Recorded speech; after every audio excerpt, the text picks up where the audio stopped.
Bonjour. On a l'habitude de se regarder dans les miroirs, en particulier tous les matins. On sait que ça échange la gauche et la droite, mais bon, on se reconnaît. Il y a des miroirs qui sont déformants, par exemple dans les fêtes foraines.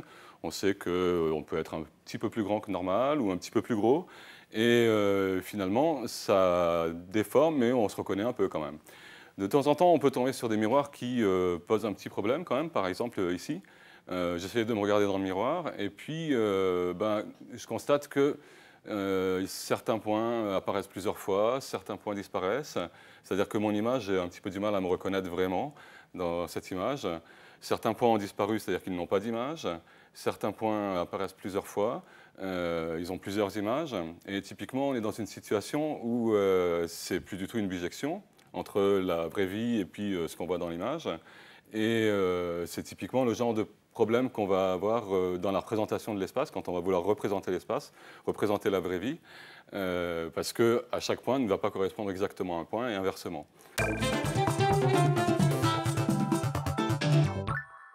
Pour l'essentiel, quand on va essayer de représenter l'espace, on va utiliser des projections. Et donc, on peut déjà regarder ce qui se passe dans un cas très très simple, une projection du plan sur la droite, donc de 2D sur une seule dimension.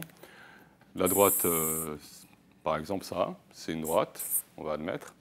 Et puis, n'importe quel point du plan va se projeter sur la droite, par exemple, une projection orthogonale. Donc, on va projeter ce point-là ici sur celui-là. Ça, c'est la définition de la projection. C'est tout à fait clair que n'importe quel point qui était situé sur cette droite a exactement le même projeté, celui-là. Donc, on a une perte d'information assez importante. Tout le plan va se projeter sur la droite, et toute une droite va se projeter en un seul point. Donc, si on essaye de faire l'opération inverse, à partir de la projection du plan sur le point, récupérer ce qu'on avait au départ, c'est quelque chose qui devient complètement impossible, puisque ce point-là est l'image de tout le monde sur cette droite-là, et qu'il n'y a absolument aucun moyen, a priori, de retrouver le point M à partir de celui-là. Ici, on a une projection d'un plan vertical sur un plan horizontal. Donc c'est quelque chose qui va être à ce moment-là une bijection. À chaque point va correspondre un point, à chaque point va correspondre un point dans l'autre sens. Mais les petits carrés qui sont ici sont vraiment déformés, apparaissent comme des petits rectangles.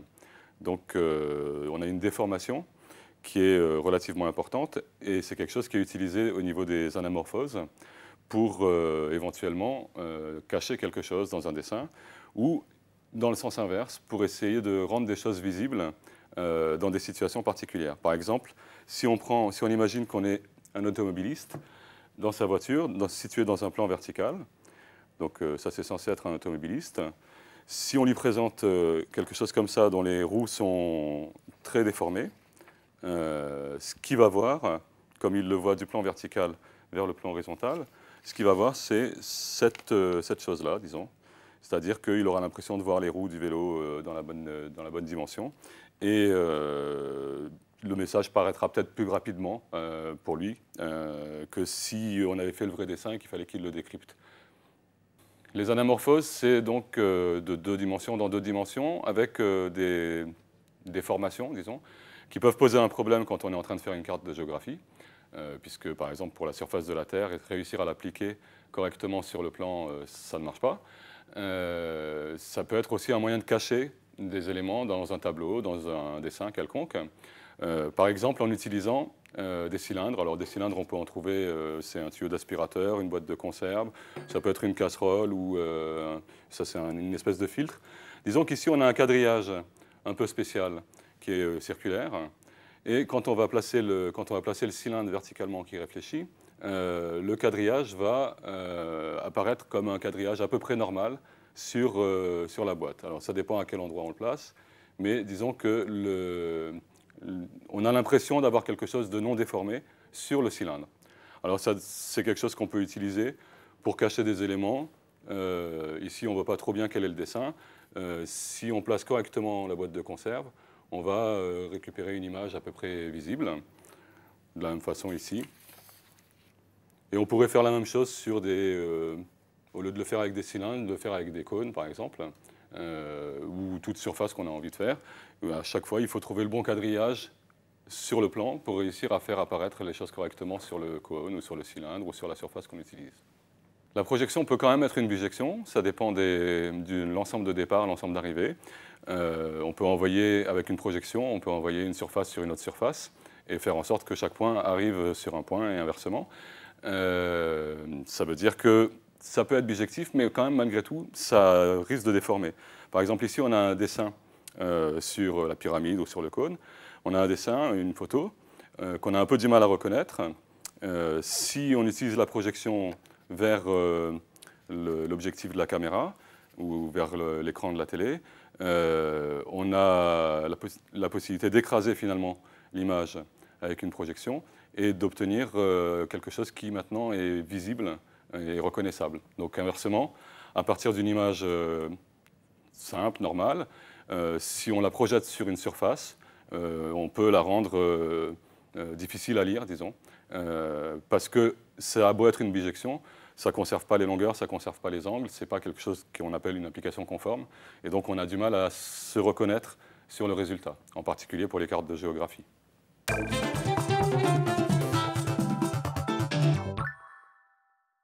Quand on essaye de représenter l'espace, disons à 3D, l'univers qui nous entoure, sur une feuille de papier, un tableau, que ce soit un peintre ou un mathématicien, on est donc confronté à la projection de l'espace à 3 dimensions dans l'espace à 2 dimensions.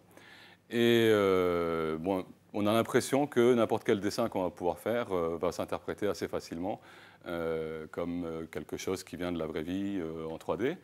Alors, par exemple ici, ce dessin représente quelque chose qui ressemble énormément à une pyramide dont on aurait tronqué le haut, disons. De toute façon, c'est clair que c'est un dessin dans le plan, c'est-à-dire qu'il est fait avec un triangle, il y a ici un quadrilatère, ici il y en a un autre, mais a priori, on les interprète comme provenant d'une vue de quelque chose qui se passe en 3D. Et alors, en fait, il y a un petit problème là, c'est que c'est pas vrai, ça marche pas. Un dessin aussi simple que ça n'est pas la projection de quelque chose qui se passe en 3D. Il suffit de se rappeler un tout petit peu de géométrie relativement élémentaire. Ici, je veux dire que j'ai une face plane devant, ici une face plane à droite, et puis derrière, il y a une face plane aussi, qui est donc la face de derrière. Donc il y a 3 faces, et cette arête ici est l'intersection entre la face arrière et la face de devant. Cette arête, c'est l'intersection entre la face de devant et la face de droite, et cette arête, l'intersection entre la face de droite et la face arrière. Alors maintenant, si je prolonge un petit peu pour essayer de récupérer la pyramide, je vais utiliser cette droite-là, c'est l'intersection du plan arrière et du plan de devant. Cette droite-là, c'est l'intersection du plan avant et du plan de droite. Et cette droite-là, c'est l'intersection du plan arrière et du plan de droite. Alors, si on les dessine un petit peu mieux, si on montre un petit peu ce qui se passe, ici, sur cette droite-là, j'ai tous les points qui sont communs au plan arrière et au plan avant. Ici, tous les points qui sont communs au plan avant et au plan de droite. Donc l'intersection de ces 2 droites ici, ben, c'est un point qui est commun, puisqu'il est sur cette droite au plan arrière et au plan avant, et puisqu'il est sur cette droite au plan de droite et au plan avant. Donc c'est un point qui est commun aux 3 plans, arrière, droit et avant. Maintenant, si je regarde l'intersection entre cette arête et celle-là, entre les droites qui les prolongent, disons, hein, le point d'intersection ici va être en même temps sur cette droite-là, donc sur le plan de devant et le plan de droite, et sur cette droite-là, donc sur le plan de derrière et le plan de droite. Donc il appartient aux 3 plans. Donc j'ai un deuxième point ici qui appartient aux 3 plans. Ici j'ai un point qui est sur les 3 plans, qui devrait être le sommet de la pyramide. Ici j'ai un autre point qui est sur les 3 plans et qui devrait être le sommet de la pyramide. Et de la même façon, ce point ici, intersection de cette droite-là et de celle-là, qui appartient donc au plan arrière et au plan avant, et en même temps au plan arrière et au plan de droite, ben, il devrait être confondu avec les 2 premiers. Ces 3 points sont distincts. Donc c'est pas vrai, cette figure-là, c'est pas la représentation, la projection d'une pyramide tronquée qui vivrait dans un espace à 3 dimensions. Alors bon, ça c'est essentiellement parce que si on regarde le raisonnement que j'ai tenu, pour l'essentiel, ici j'ai une droite. Je sais que le projeté d'une droite, c'est une droite. Et j'imagine que la droite qui est ici projetée, elle provient d'une droite. Elle a été la projection d'une droite. Elle est le projeté d'une droite. Et ça, c'est quelque chose qui est culturel, qui est quelque chose qu'on acquiert à l'école, qu'on acquiert un petit peu partout dans la vie courante. Mais en fait, ce n'est pas vrai. Si on regarde cet objet ici, il est fait avec 3 faces, ici. Ces 3 faces, il y a une arête commune ici, une arête commune ici, une arête commune ici. Et quand on essaye de faire en sorte que cette face-là ici soit bien plane, celle-là aussi, et ici ça s'incurve. C'est-à-dire que la face ici n'est pas plane. Tout le raisonnement que j'ai tenu à propos d'une face plane qui coupait une autre face plane tombe à l'eau. Et cet objet existe parfaitement, il n'y a aucun problème. Et ce n'est pas une pyramide, puisque les faces ne sont pas planes, mais c'est quand même quelque chose qui vit en 3D. Donc ça dépend c'est un problème culturel, disons. Ça dépend de la façon dont on essaye d'interpréter une image 2D en essayant de revenir à 3D. On a un certain nombre de repères culturels pour essayer de refabriquer l'objet à 3D qu'on observe en 2D, soi-disant.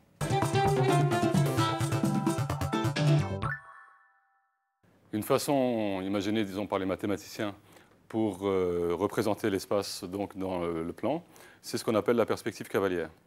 Donc, en général, on explique ça très bien avec un cube. Donc, on prend le cube et on essaye de représenter cet objet qui vit donc dans un espace à 3 dimensions. On essaye de le mettre dans le plan. On n'y arrive pas. Donc, on n'y arrive pas essentiellement parce qu'il a une épaisseur ici. Et cette épaisseur, il faut trouver le moyen de la montrer dans le dessin.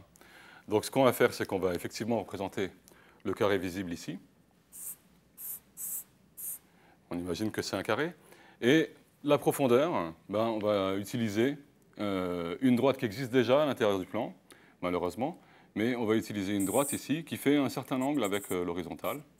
Ça peut être 30 degrés, ça peut être 45 degrés, peu importe. Un certain angle avec l'horizontale de façon à pouvoir, en quelque sorte, prendre les sections du cube et les remettre en suivant l'arête qui est ici. Donc si je coupe le cube parallèlement à cette face ici, le long de l'arête, je vais avoir un certain nombre de carrés. Et ces carrés, je vais les empiler ici. Et ainsi de suite. De façon à fabriquer finalement un cube. Ça pourrait continuer comme ça. De façon à fabriquer un cube, si on regarde cette longueur-là et celle-là, c'est bien les mêmes. C'est clair qu'on a quand même l'habitude de regarder les choses dans la vraie vie et de voir que ce qui est loin est petit et ce qui est près est plus gros. Et donc, a priori, on s'attend à ce que cette arête ici apparaisse plus courte qu'elle n'est. Donc non seulement il y a un angle ici pour donner la 3e direction, mais en plus il y a un coefficient de réduction. C'est-à-dire qu'on ne met pas la même longueur ici, mais on va mettre un coefficient de réduction. Le coefficient de réduction, c'est racine de 2 sur 2, c'est racine de 3 sur 2, c'est comme on veut. Mais disons qu'on va raccourcir l'arête seulement à ce niveau-là. Et ici, ça commence à ressembler à ce qu'on a l'habitude de voir comme un cube. Alors que si je prends tout ça, j'ai l'impression que c'est plutôt une espèce de brique à base rectangulaire qui a été dessinée. Pour que ça me donne l'impression que c'est un cube, il faut que je m'arrête ici. Mais cette longueur-là est beaucoup trop courte par rapport à l'arête que ça devrait être. Donc ça, c'est la façon dont on représente le cube. Ça marche très bien pour le cube. Mais le seul problème, c'est que ça marche essentiellement que pour le cube.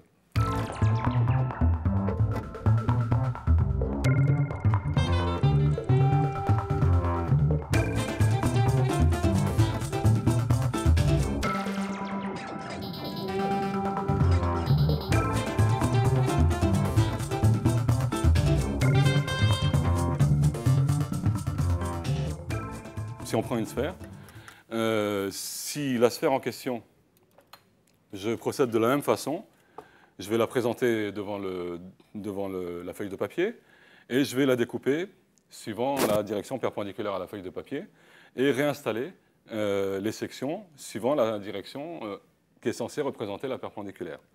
Donc si on regarde ce que ça donne, ici j'ai un cercle qui correspond en quelque sorte à l'équateur de cette sphère. Ici, j'ai un cercle qui est le plus grand. Et puis, devant lui, il y a des cercles de plus en plus petits, jusqu'à finir par un point, simplement. Et puis, pareil, de l'autre côté, des cercles de plus en plus petits, jusqu'à finir par un point. Donc, cette chose-là, je vais faire la même chose.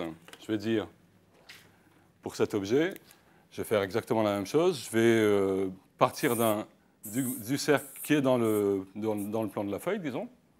Et puis, je vais rajouter tous les petits cercles dans la 3e direction. Donc la 3e direction, ça va être quelque chose comme ça, qui a un certain angle. Bon, mettons que ce soit ça. Il y a ici un certain angle. Et je vais installer les centres des différents cercles correspondant à la sphère, les installer le long de cette droite, qui est censée être perpendiculaire. Et donc je vais avoir un cercle qui est un peu plus petit, mais qui va venir ici, se centrer ici, puis le suivant va se centrer à nouveau sur la droite, et ainsi de suite. Donc on va finalement empiler des cercles comme ça, d'un côté, de l'autre, ceux qui sont devant. Là, j'ai mis ceux qui étaient derrière. Maintenant, je vais mettre ceux qui sont devant de ce côté-là. Et c'est, je pense, assez clair. Ce n'est pas la peine de faire le dessin complet, mais c'est assez clair que ce qu'on va obtenir, qui va se réduire petit à petit, ici, c'est quelque chose qui ne ressemble pas du tout à ce qu'on a l'habitude de voir comme représentation de la sphère. Ce qu'on voit comme représentation de la sphère, en général, c'est un cercle ici, avec ici une section elliptique qui est censée représenter l'équateur. Et tout ça est englobé dans un simple cercle. C'est ce qu'on a l'habitude de voir quand on regarde une sphère avec un seul œil. Et la représentation en perspective cavalière devrait donner quelque chose de ce genre-là. C'est-à-dire qu'au lieu de donner l'impression d'être un ballon de foot, ça va nous donner l'impression d'être un ballon de rugby, a priori. Ça déforme énormément. Et c'est quelque chose qui, donc, déjà pour la sphère, n'est pas très pratique, puisque ça ne donne pas ce qu'on a l'habitude de voir dans la vraie vie. Et donc, ça veut dire que ça marche bien pour le cube parce qu'on a l'habitude, parce que c'est culturel, parce qu'on nous a expliqué qu'il fallait voir le cube comme ça. Mais en fait, c'est quelque chose d'assez inadapté pour représenter l'espace à 3 dimensions dans l'espace à 2 dimensions.